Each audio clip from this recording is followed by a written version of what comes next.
जिंदगी भर तो हमें भेज के काले पानी। फ्लैश ऑफ कर दीजिए, फ्लैश ऑफ भाई, फ्लैश ऑफ कर दो यार।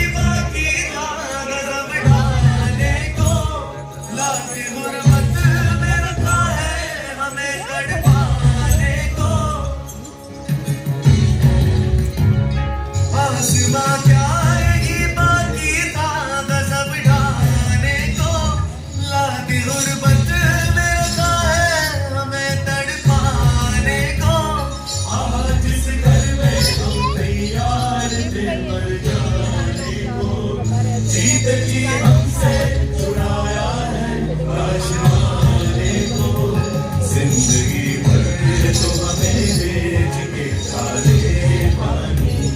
जिंदगी भर तो हमें भेज के काले पानी। कोई माला की ऊँटों पे न डाले पानी। कोई माला की ऊँटों पे न डाले पानी। जिंदगी भर तो हमें भेज के काले पानी। जिंदगी भर तो हमें भेज के काले पानी। जिंदगी भर तो हमें भेज के काले पानी।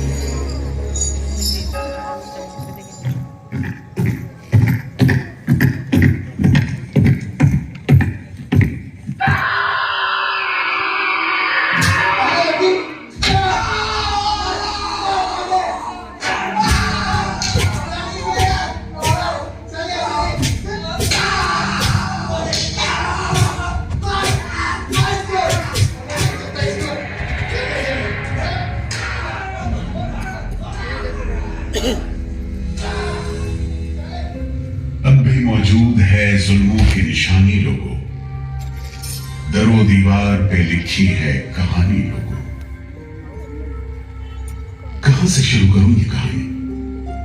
जुल्मों सितम की ये दास्तां, आजादी के परवानों की वीरता और त्याग की गाथा।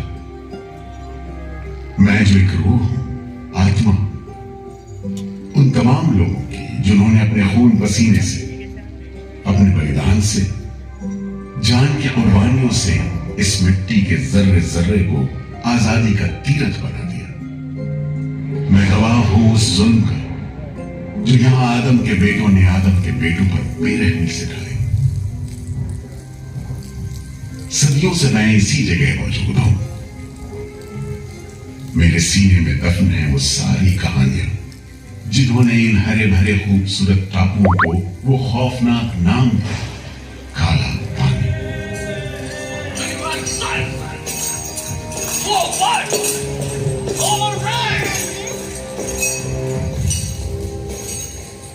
तो वहीं से शुरू करते, उसी हरियाली से जो कैद करने वालों के जुल्म और कैदियों के खून पसीने से बेदाग।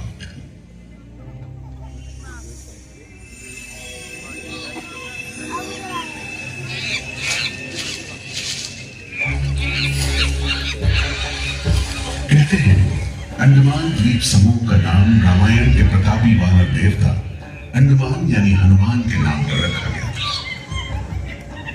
पुराने जमाने से यह कहानी चली आती है कि जब राम ने लंका पर चढ़ाई करने की योजना बनाई थी तो पहले इन्हीं टापुओं से धावा मारने की सोची थी, लेकिन बाद में इरादा बदलकर धनुष कोटि से हमला किया। इतिहास और पुराण में अंडमान द्वीप समूह इसी सिलसिले में याद किया जाता रहा है। उधर दूसरी शताब्दी के रोमन भूगोल शास्त्री टॉमी ने इन टापुओं को दुनिया के पहले नक्शे में जगह दी और नाम रखा एग्डेवा, एक ग्रीक गॉड एगेमेम्नॉन के नाम पर, जो भाग्य का प्रतीक है। इन टापुओं की तरफ लोगों का आना शुरू हुआ। धर्म प्रचारक, लुटेरे, बागी, मल्ला, किस्मत आजमाने के निकले जहाजी, हर तरह के लोग यहां आते रहे। 18वीं सदी के अंत में ईस्ट इंडिया कंपनी ने इन टापुओं पर एक बस्ती कायम करने की कोशिश की और यहां लेफ्टिनेंट आर्चिबाल्ड ब्लेयर को भेजा, मगर यह कोशिश नाकाम रही और अगले 60-70 बरस तक किसी ने इन टापुओं की सुध नहीं ली।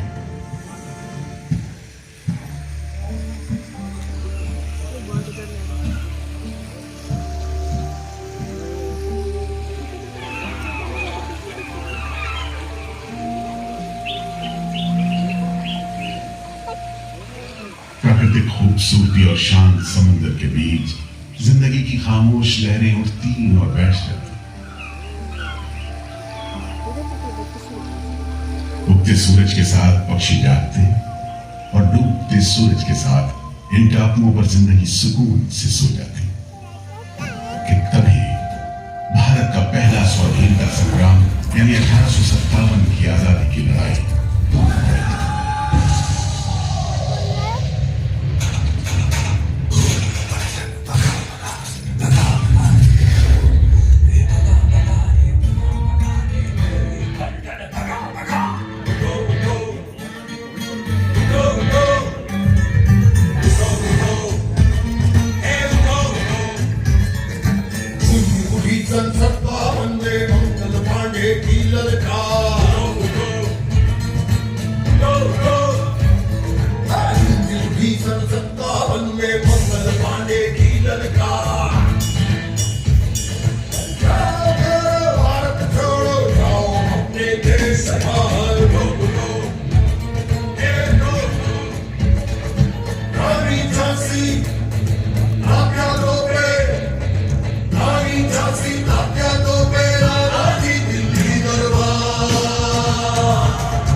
जल्द ही बगावत की लपटों की तपिश शांत पड़े अंडमान द्वीप समूह पर पड़ने वाली थी।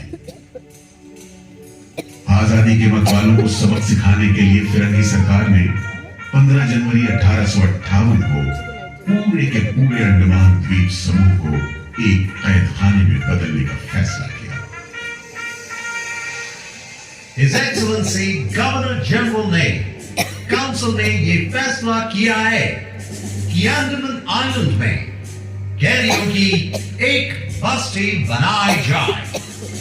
इसमें शुरू में ऐसे मुजरिम रखे जाएं जिन्हें बगावत और राजद्रोह और इससे ताल्लुक रखने वाले दूसरे अपराधियों के लिए कैद या देश निकालने की सजा दी गई हो। और इस तरह अंडमान द्वीप समूह की पुरानी खाड़ी का नाम लेफ्टिनेंट आर्चिबाल्ड ब्लेयर के नाम पर पोर्ट ब्लेयर रखकर मुजरिमों की बस्ती कायम की गई। सन 57 के वीरों के नक्शे कदम पर कुछ ही साल बाद अंडमान की धरती पर पैर रखे वहाबी आंदोलन के राजनीतिक बंदियों ने 1860 से 1872 के बीच बहुत से वहाबी आंदोलनकारी अंडमान भेजे गए। सरहदी सूबे का रहने वाला एक पठान शेर अली आफरीदी भी अंडमान में उस समय उम्र कैद की सजा काट रहा था और अंग्रेजों से बदला लेने के लिए मौके की तलाश में था।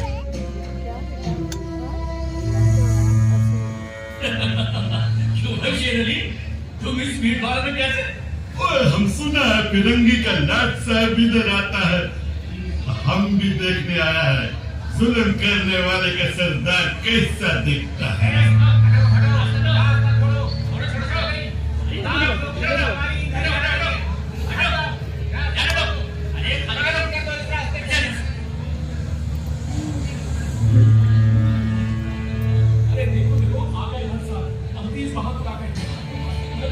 मिस्टर बर्ड, मैं सोचता हूँ कि इस खूबसूरती के बीच रहने के लिए प्रिजनर होना भी मैं एक्सेप्ट कर लेता। Yes, indeed. Just look how beautiful this place is. ये prisoner लोग इस खूबसूरती को नहीं देखते, वरना इस टापू को prison नहीं स्वर्ग समझते। यस सर, आप ठीक कहते हैं। इधर आइए प्लीज। हम तुमको खत्म कर देगा पिलाएंगे जालिम। कैदियों के साथ इसलों से हैवानी सलूक करता है, हम बर्दाश्त नहीं करेगा।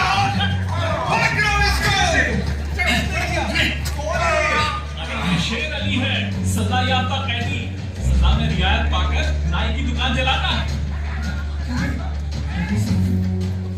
जैसा कि होना था, शेर अली को फांसी हो गई।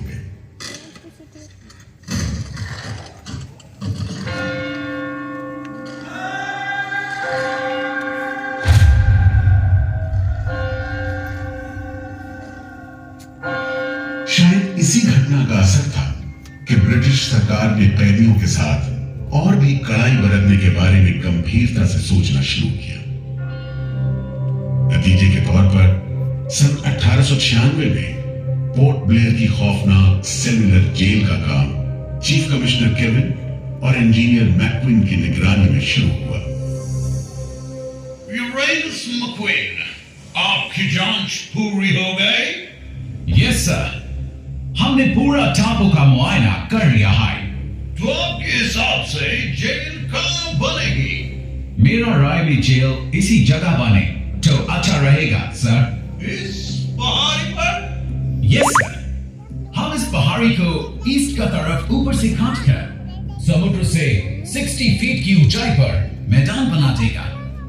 इससे दो फायदा होगा, जेल के लिए जगह निकलेगा और पहाड़ी काटने से जो मिट्टी निकलेगा उससे हम नीचे का दलदल को भरकर ऑफिसर्स के लिए टेनिस एंड क्रिकेट खेलने का मैदान, इवन जिमखाना क्लब भी बना सकता सर। तय हुआ कि 5 लाख रुपए की लागत से पोर्ट ब्लेयर की इस पहाड़ी पर जेल बनेगा।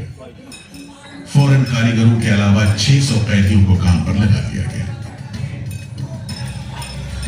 इस जेल में एक वक्त में 700 कैदियों को बंद रखा जा सकता है। योजना के अनुसार जेल के बीचों बीच एक मीनार बनाई जानी थी, जिसकी 7 दिशाओं में 7 खंड किसी सितारे की भुजाओं की तरह निकले होंगे। हर खंड में 3 मंजिलें बनाई जानी थी और 7 खंड में कुल मिलाकर 698 कोठरियों का निर्माण होना था। ईंटों की ढुलाई के लिए ट्रेन की 5 मील लंबी पटरी बिछाई गई। इमारत बनाने के लिए ढेर सारे सामान बर्मा से मंगवाए गए। जेल को बनाने में कोई 3 करोड़ ईंटें इस्तेमाल की गई। इंसानी खून पसीने की तो कोई गिनती ही नहीं।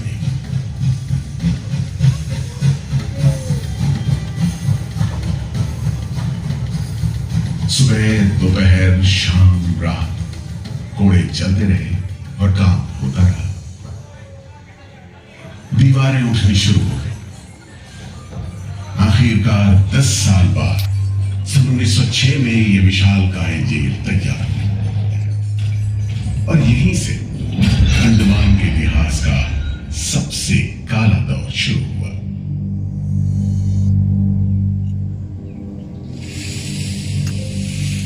हाँ, सच कहते हो। आज भी उस दौर को याद करके झुरझुरी सी हो जाती है।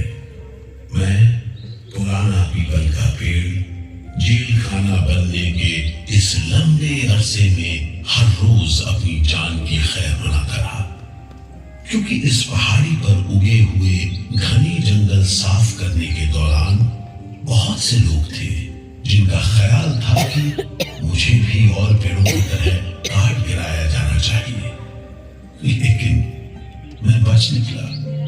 मेरी किस्मत में शायद खड़ा रहकर इस जेल में होने वाली यातनाएं देखना लिखा था। हर एक कैदी जेल के फाटक के भीतर आकर मेरी डालियों के नीचे से ही निकला है।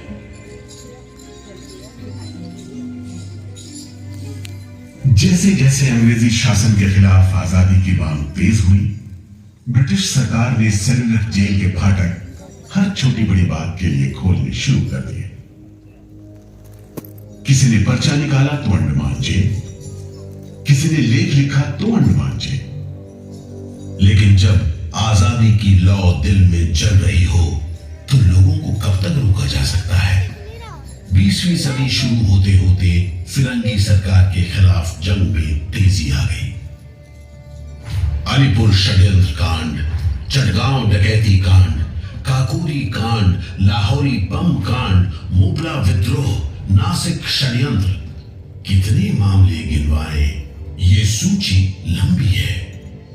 लिहाजा एक नए किस्म के अभियुक्तों ने अंडमान की सेलुलर जेल में कदम रखा। ये नई किस्म थी क्रांतिकारियों की। क्या शानदार लोग थे, मस्ती में झूमते गीत गाते जेल में कदम रख रहे थे, मानो जेल नहीं मंदिर जा रहे हो। आजादी के ये परवाने देश के कोने कोने से आए थे। सरफरोशी की तमन्ना अब हमारे दिल में है, देखना है जोर कितना बाजुए कातिल में है। वक्त आने दे बता देंगे तुझे आसमां, हम अभी से क्या बताएं क्या हमारे दिल में है। सोहन सिंह भटना हाजिर। मोतीलाल वर्मा हाजिर। पंडित परमानंद शास्त्री हाजिर है। बटुकेश्वर दत्त हाजिर। सचेंद्र नाथ सान्याल हाजिर। उल्लासकर दत्त हाजिर। पृथ्वी सिंह आजाद, पृथ्वी सिंह आजाद हाजिर। हर आदमी के दिल में स्वाधीनता की लौ जल रही थी। इस जोत को बुझाने का काम ब्रिटिश सरकार ने जिस अफसर को सौंपा वो था सेलुलर जेल का जेलर डेविड बेरी। जमादार जी हुजूर। नया कैदी लोग आया? जी सरकार, सभी लाइन से खड़े हैं। ठीक है, सुनो, इनसे कह दो कि इस जगह पर हम शेर को पालतू बनाता है। तुम जेल का दीवार देखता है, जानता है इसको इतना नीचे क्यों बनाया? इधर से कोई भागने को नहीं सकता। यह सब तरफ 1000 माइल्स तक पानी है और ऊपर खुदा है, और तुम हमको देखता है? हम इधर का खुदा है, डेविड बेरी। Get it? इस तरह कैदियों से ठस भरी जेल की गंदी सीलन भरी बदबूदार हवा में कैदियों का बंदी जीवन शुरू होता है। बेड़ियों की आवाज, वार्डनों की गाली गलौज और मार खाते कैदियों की चीख पुकार से गूंजते कोठरियों का दम घुटन माहौल कड़े से कड़े इंसान को तोड़ने के लिए काफी था। लेकिन इन कोठरियों में ऐसे बंदी भी आए, इन्हें ये माहौल हताश करने के बजाय जुल्म का मुकाबला करने की प्रेरणा देता रहा। वीर विनायक दामोदर सावरकर, ये नाम ऐसे ही बंदियों में बड़े सम्मान के साथ लिया जाता है। जय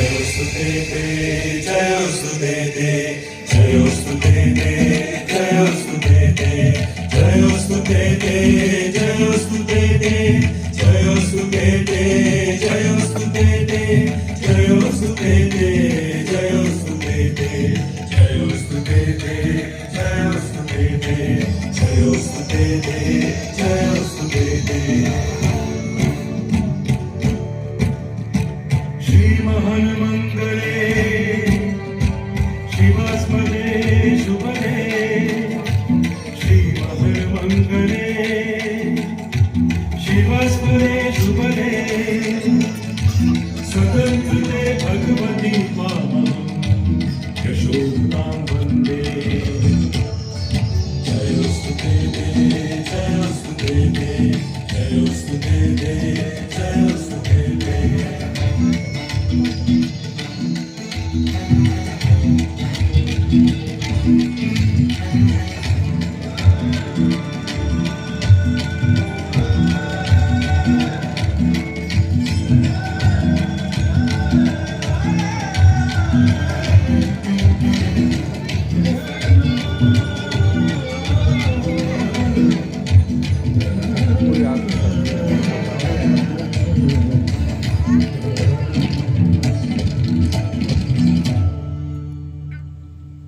बेड़ियों में जकड़े वीर सावरकर जब सेल्यूलर जेल के अहाते में दाखिल हुए तो उनकी जंजीरों से जुड़े लोहे के पट्टे पर उनके जेल की मियाद खुदी हुई थी 50 बरस। 24 दिसंबर 1910 से 30 दिसंबर 1960 तक। वेल सावरकर, तुमको 2 बार का उम्र कैद का सजा मिला है। 50 बरस बाद सरकार तुमको छोड़ देगा। मिस्टर बेरी, तुम्हें विश्वास है कि तुम और तुम्हारी सरकार 50 बरस यहां रह पाएगी? सावरकर को इस बात में रत्ती भर भी शक नहीं था कि आजादी की जो लपटें हिंदुस्तानियों के मन में धड़क रही हैं, उन्हें अंग्रेज अब बुझा नहीं सकेंगे और जल्द ही उन्हें जाना होगा। इसी प्रबल विश्वास के बल पर सावरकर 10 बरस लंबा अरसा सेलुलर जेल की एक ही कोठरी में रह सके।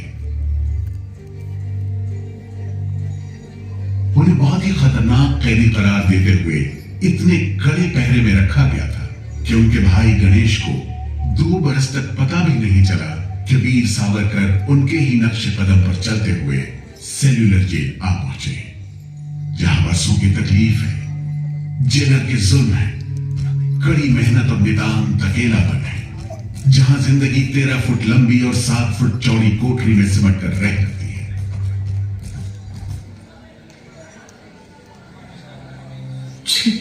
ये कैसा रत्ती खाना है?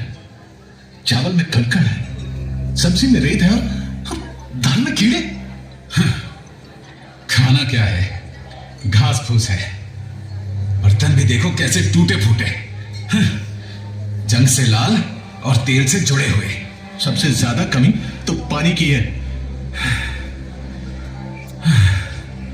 आज सुबह जब मैंने पानी मांगा, जमादार बोला दिन में 2 बार मिलेगा बस। अरे पीने लायक होता तो बात थी, इतनी बास मारता है कि नाक बंद करके पीना पड़ता है। इस खाने को कैसे खा सकते हैं? कैदियों को गाली देना या पीटना मामूली बात थी, चाहे वो खा रहे हो या काम कर रहे हो। और काम न सिर्फ मुश्किल था बल्कि उसका कोटा भी तय था। 7 में से 4 खंडों की कोठरियों में तेल निकालने के उपकरण लगे थे।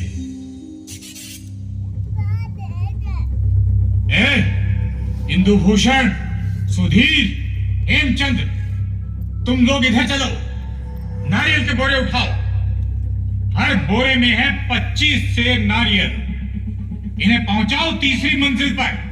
शाम तक हर आदमी को 30 पाउंड तेल निकालना है, समझे? हम इतना तेल कैसे निकालेंगे? वो मशीनें तो हाथ से चलानी पड़ती हैं। जबान मत लड़ाओ बदमाश। जो हाथ बम पिस्तौल चलाते हैं वो मशीन नहीं चला सकते। चलो जल्दी करो, भाग कर जाओ और काम करो।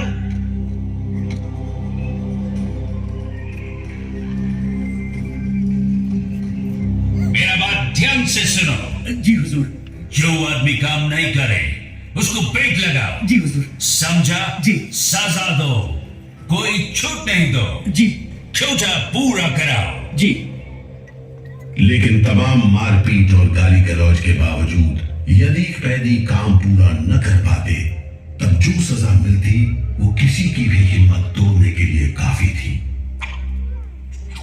जमादार जी हुजूर। इसको 2 दिन तक टाट का वर्दी पहना। कल से इसका खाना बंद। जी। सिर्फ 2 कप कंजी दो। जी हुजूर। ये पहला बार काम नहीं पूरा किया। जी। इस वास्ते इसको 1 हफ्ता हथकड़ी में रखो। जी हुजूर। ये बागी का बच्चा है, इसको बेड़ी डालो। इसको भी बेड़ी डालो 6 महीने तक। जी हुजूर। तुम अब तक 5 बार काम का कोटा पूरा नहीं किया, हम तुमको इस बदमाशी का मजा चखाएगा। जमादार जी हुजूर। इसको तन्हाई में रखो। जी। Solitary confinement. जी। कोठरी में काम दो। जी। और इसको पेट लगाओ। जी। और मारो, और मारो। नारे बोलेगा। बोल नारे, बोल, बोल नारे, बोल, बोल नारे, जितनी ताकत है बोल नारे।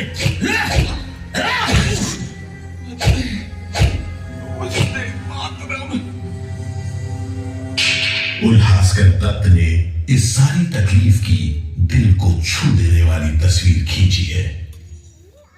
हमारे गांव में तेल के लिए कोल्हू में बैल जोड़े जाते हैं, वो भी दिन में 10 से 12 सेर से ज्यादा तेल नहीं निकाल पाते। जेल में मुझे 2 और कैदियों के साथ बैल की जगह जोत दिया जाता था और हमें शाम तक 1 मन नारियल का तेल निकालने का काम सौंपा जाता। जमादार हमें दौड़ने पर मजबूर करते और रफ्तार धीमी होने पर कूड़े मारते। हर रोज न जाने हम कितनी बार लड़खड़ाते, गिरते और मार खाते, और ये सिलसिला निरंतर चलता रहा। हुजूर, ये काम करने से इनकार करता है। क्यों काम नहीं करेगा? जैसा बर्ताव ये जमादार करते हैं उसमें मैं काम नहीं करूंगा। मारपीट और सजा का नतीजा ये हुआ कि उल्हासकर ने 7 दिन के बाद खाना पीना और बात करना भी बंद कर दिया। वार्डनों का ख्याल था कि उल्हासकर पागल होते जा रहे हैं, लेकिन जेलर बेरी ने इसे नाटक बताते हुए उल्हासकर को बिजली के झटके लगाने का हुक्म दिया, जिसके बाद उल्हासकर 3 दिन और 3 रात बेहोश रहे। उसके बाद कहीं जाकर डॉक्टर को बुलाया गया। सुनो मिस्टर उल्हासकर, हम जानते हैं तुम अपने मुल्क का आजादी के वास्ते ये करता।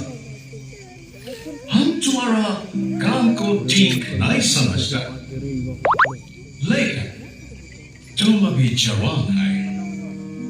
एक दिन अपना सजा पूरा करके वापस अपना मुल्क जाएगा, तब अपना हाथ से जान क्यों लेता? क्या तुम डरपोक है? हम अपना सीनियर ऑफिसर का हुक्म नहीं बदल सकते, लेकिन तुम चाहेगा तो हम तुमको मेंटल हॉस्पिटल में भर्ती करवा देगा। ठीक है, इन जानवरों के बीच रहने से पागलों के बीच रहना बेहतर होगा। उल्हासकर की सारी तकलीफ का जेलर डेविड बेरी पर कोई असर नहीं हुआ। उल्हासकर के जाने के बाद बेरी ने वीर सावरकर को चिढ़ाते हुए पूछा, क्यों सावरकर, तुम भी पागलपन का बहाना करेगा क्या? तुम्हारे बाद मिस्टर बेरी। अच्छा। हाँ, जिस तरह के अत्याचार तुम कर रहे हो उनसे कोई भी आदमी पागल हो सकता है। रहने दो ये सब बात सावरकर, तुम अच्छी तरह जानता है उल्लासकर पागल नहीं है, बहाना खाता है। मिस्टर बेरी, अगर तुम सोचते हो कि उल्लास बहाना कर रहा था, तब तुम पहले ही पागल हो चुके हो। ये सब अत्याचार बंद करो, वरना हमारे पास स्ट्राइक के अलावा कोई रास्ता नहीं बचेगा। छूट नहीं, रियायत नहीं तो काम नहीं, छूट नहीं, रियायत नहीं तो काम नहीं। हमारी मांगे पूरी करो, पूरी करो। जिंदाबाद, जिंदाबाद। बंदियों को छोड़ दो, छोड़ दो, बंदियों को छोड़ दो, छोड़ दो। और इस तरह कैदियों ने अपना आखिरी हथियार इस्तेमाल करना शुरू किया। हड़तालों का एक लंबा सिलसिला चल पड़ा, मगर ऐसे मामलों से जेलर बेरी और उसके अमले के रवैये में कोई खास फर्क नहीं पड़ा। कुल मिलाकर सेलुलर जेल के कैदी तकलीफ और बदसलूकी के बीच अपने दिन गुजारते रहे।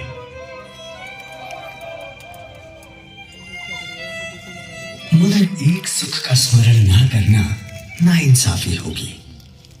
वो सुख था बुलबुलों की चहक, उनका मधुर स्वर, उनके झुंड कल कल करते नारियल के टुकड़ों पर टूट पड़ते। गंभीर विचारों से मुक्ति पाने के लिए मैं मन को बलपूर्वक इन बुलबुलों की चहक में लगाए रखता। मैं अपनी भाषा उन्हें सिखाने में असमर्थ था। यदि सिखा पाता तो मैं उन्हें देश प्रेम के गीत सिखा देता, ताकि अगर कोई मेरी कोठरी खोजता हुआ आए तो लोग कहें कि जिसके सामने बुलबुल देश प्रेम के गीत गा रही हो, वही सावरकर की कोठरी है। एक बार में 3 कैदियों को फांसी पर लटका दिया जाता। दिल दहला देने वाली चीखें निकलती, जेल का घंटा खनखना उठता, जेल की मीनार पर लगी बत्ती जलती बुझती रहती और 8 मील दूर तक खड़े जहाजों तक खबर पहुंच जाती कि फिर से कुछ कैदियों को फांसी पर लटका दिया गया है। 12 मई 1933 को कैदियों ने फिर भूख हड़ताल का सहारा लिया। भूख हड़ताल करने वालों में सरदार भगत सिंह के बहादुर साथी महावीर सिंह भी शामिल थे। हड़ताल के 5वें दिन जब कैदियों को जबरदस्ती खुराक दी जाने लगी तो महावीर सिंह ने ताकतवर विरोध किया। जालिमों, तुम नहीं जानते कि हम कौन हैं। हम मर सकते हैं पर छुपकर नहीं रह सकते। हमें ऑर्डर मिला है तुम्हें दूध पिलाने का। चलो जमादार, पकड़ो इसे। इनकलाब जिंदाबाद।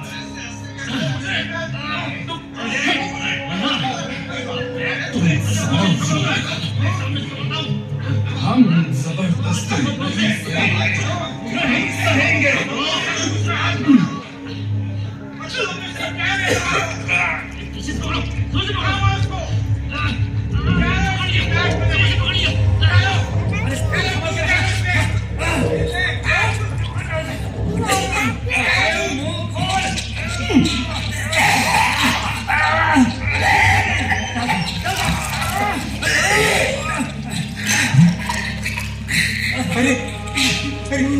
क्या हो गया? क्या हो गया? अरे ये तो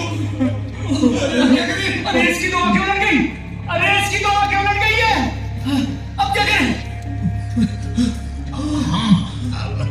लगता है दूध इसके फेफड़ों में चला गया है साहब। क्या हो?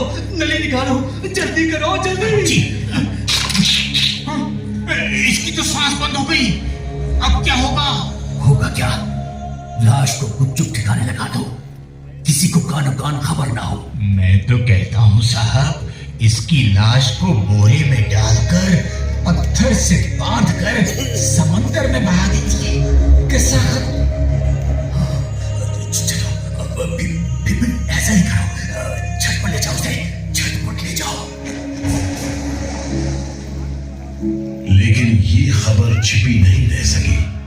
जब लोगों को पता चला तो देश भर में विरोध की भीषण लहर फैल गई।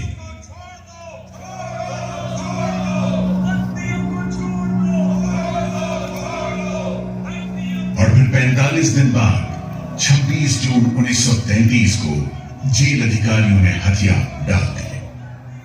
लेकिन देश अभी भी गुलामी की जंजीरों में जकड़ा हुआ था।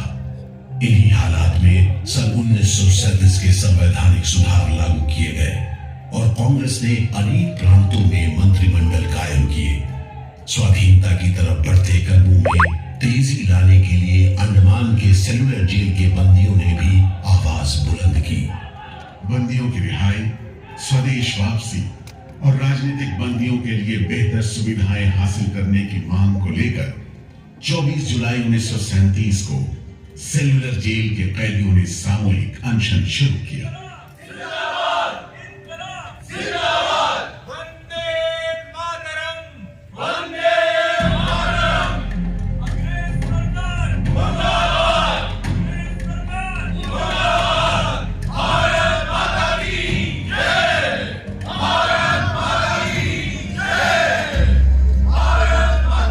इस भूख हड़ताल का असर पूरे देश पर पड़ा। जगह जगह कैदियों के समर्थन में आंदोलन होने लगे। सारे देश के राजनीतिक बंदियों ने अनशन शुरू कर दिया।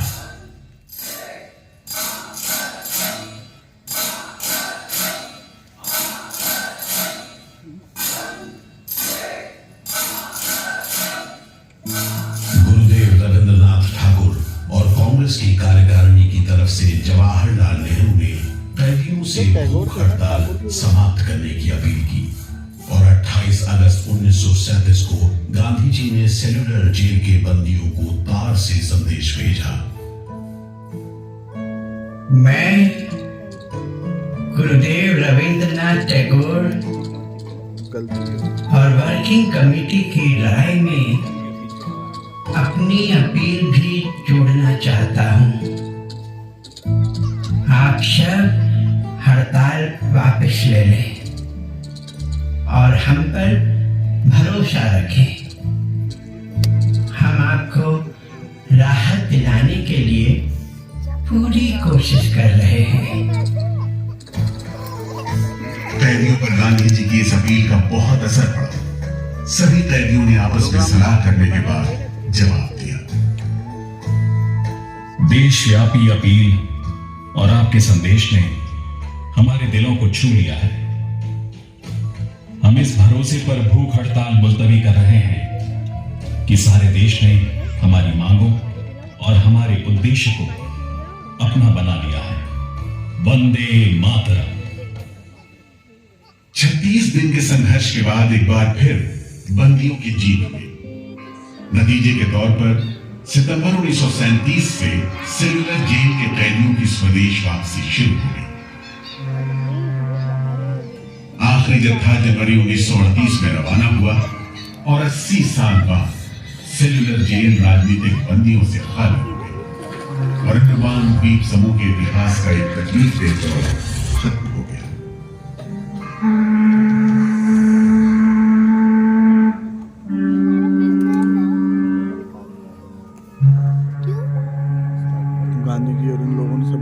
मगर एक और जालिम दौर शुरू होने वाला था।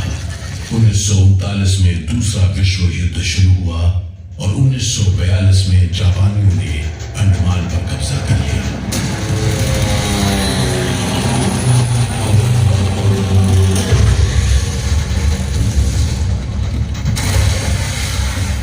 हालांकि अंडमान पर जापानियों का कब्जा सिर्फ 3 साल रहा, लेकिन इस अरसे में भी उन्होंने काफी जुल्म ढाए। हर आदमी उनकी नजर में अंग्रेजों का जासूस था। हर रोज खेतों से, दूर दराज के गांव देहात से दसियों लोग पकड़े जाते और मौत के घाट उतार दिए जाते। बहुत से लोग तो खाने की कमी के कारण जहाज पर लादकर दूर समंदर में फेंक दिए जाते। जेल में लाने में जापानी अंग्रेजों से खतरनाक थे। इसी दौरान नेताजी सुभाष चंद्र बोस अंडमान आए और जेल का मुआयना भी किया, मगर जापानी उन्हें जेल के उन हिस्सों में नहीं ले गए जहां वो सैकड़ों कैदियों को जासूस करार देकर तकलीफें पहुंचाते थे। अपनी छोटी सी अंडमान यात्रा के दौरान नेताजी ने तिरंगा भी फहराया। पूरे होलोग्राम में नेताजी हैं। अगस्त 1945 में दूसरा महायुद्ध समाप्त हुआ और 3 साल 6 महीने 15 दिन के कब्जे के बाद अक्टूबर 1945 में अंडमान की जापानी छावनी ने अंग्रेजों के आगे हथियार डाल दिए।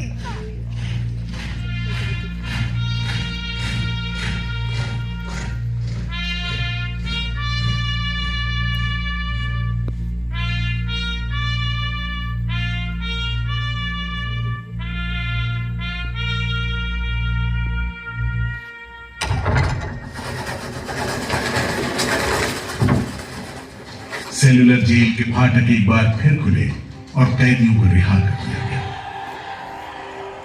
इसके बाद 2 साल के अंदर भारत में ब्रिटिश सरकार का शासन खत्म हो गया।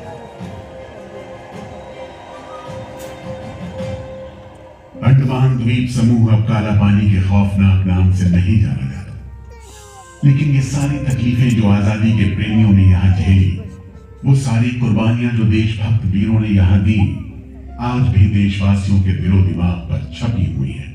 इसीलिए अंडमान के भूतपूर्व राजनीतिक बंदियों के भातृत्व मंडल की इच्छा को स्वीकार करते हुए भारत सरकार ने 30 अप्रैल 1969 को घोषणा की कि सेलुलर जेल को राष्ट्रीय स्मारक के रूप में सुरक्षित रखा जाएगा।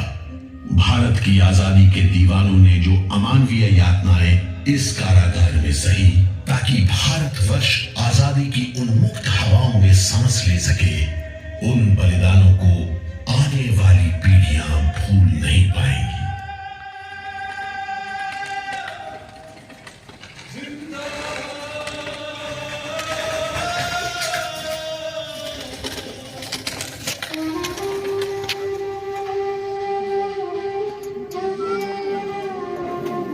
खड़े जाओ, खड़े जाओ। Get up.